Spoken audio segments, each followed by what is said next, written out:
Hello, I'm Bernard Hickey from interest.co.nz and welcome to 90 at 9, our morning briefing where you get everything you need to know in 90 seconds at 9 o'clock, starting now, with more bad news on the Bridgecorp front. Unfortunately, investors in Bridgecorp are now likely to get between 13 cents in the dollar and 44 cents in the dollar. That's according to the receivers, PricewaterhouseCoopers, and it's down from a previous estimate of between 16 cents in the dollar and 51 cents in the dollar. What's happening here?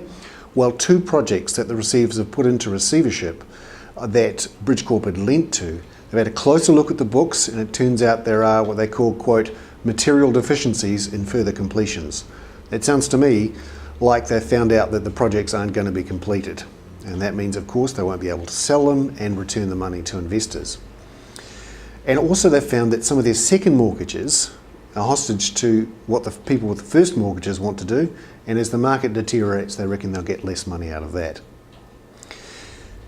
Overseas, more news of the credit crunch hurting.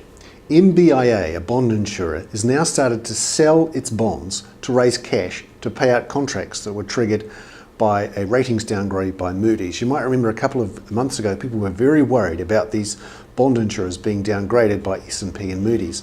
Well, it happened last week. Initially, there wasn't a lot of news about it, but it's really starting to ripple through the markets now. And the Dow Jones, because of that and other things, fell 1%. Also, the oil price hit $142 a barrel.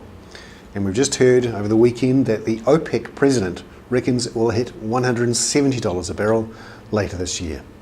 I'm Bernard Hickey, that was 90 at 9 for interest.co.nz.